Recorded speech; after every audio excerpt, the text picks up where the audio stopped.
and welcome to yet another edition of Ask Miss Judes. As usual, I hope you're well, you're taking good care of yourself and those around you, and enjoying life as God gives it. Today, I wanted to talk to us briefly on what I think is really topical, and at the end, I hope you will let me know if it is topical.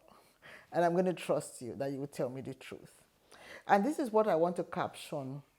Are you responding or reacting?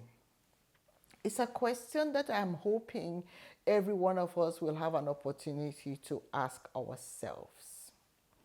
And I want to look at response from the perspective of a thoughtful, meaningful activity with an end goal in mind. Whereas reaction, I want to look at something that's spontaneous, usually is more from emotion than from reason. And I'm going to use, as usual, I'm going to use an example of an occurrence in my life that demonstrates both. So sometimes my husband and I might be having a conversation, and I find that when I'm preoccupied with what I'm going to say, I don't hear him out fully. It's the same with him. When we are preoccupied with what am I going to say when you finish saying, then we're not truly present in the situation. That's more reactionary. And when we react, we usually don't get the whole truth. And sometimes we can actually promote miscommunication.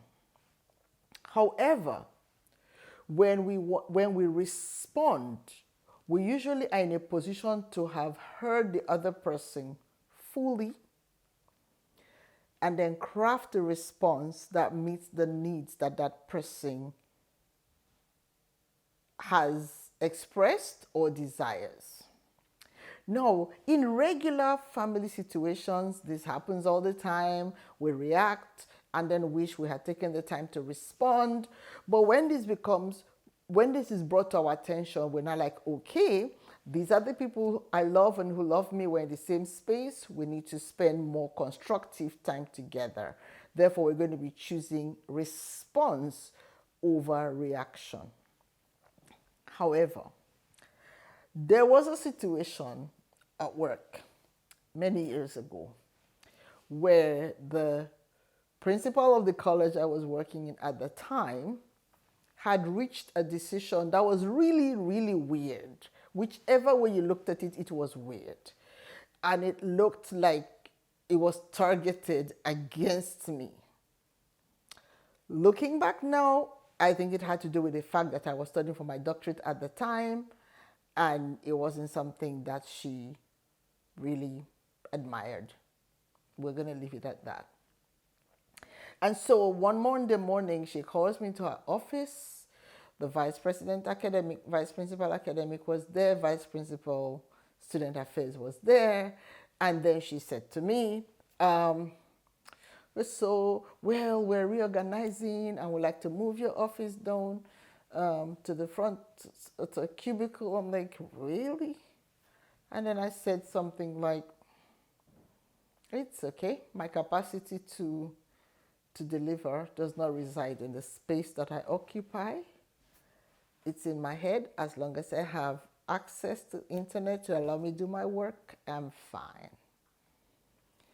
Because I responded in that way, the three of them were flustered. They were like, oh, no, that's not exact. And I was like, what was this? Then I realized that the motive, they were expecting me to react in a way that was unprofessional, and that would have counted against me, especially because I am known to say that I am a Christian. How would a Christian react in a situation like this? I find that when I take the time to respond, so much more gets achieved. My respect indices goes up And sometimes it disarms the person who is trying to elicit a reaction rather than a response from you. So I think responding is a deliberate choice that we can make, especially in situations where there are people trying to take advantage of us. If you react, you're going to miss the point. Now, I want to move this from family situations to work environments and then to society. How are you responding to the things that are happening around you? Are you allowing people to get to you so much that you behave like someone who is irrational, easily provoked? Or do you maintain your dignity and respond all the time as much as possible so that you can represent yourself well and represent whoever else you're supposed to represent well? This is a call to action today because there's so much going on in our socio-economic environment where people are reacting, talking irresponsibly, stressing nerves that don't need to be pushed.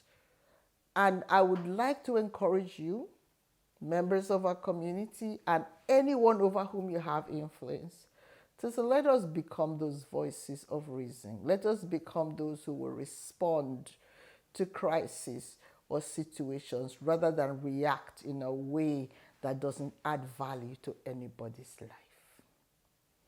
This is mellow, but deep. Please, when you're in the next situation that wants to ruffle your feathers, remember, you can respond rather than react. Thanks again for hanging out with me today. I'm going to ask, as always, that you like, share, and subscribe, and you keep the questions coming in because I'm able to respond as they come in, and I hope that I look forward to seeing you again real soon. Please like, share, and subscribe, and if you would rather send an email, do so to askmissjudz@gmail.com. So that's askmzjudz@gmail.com. I look forward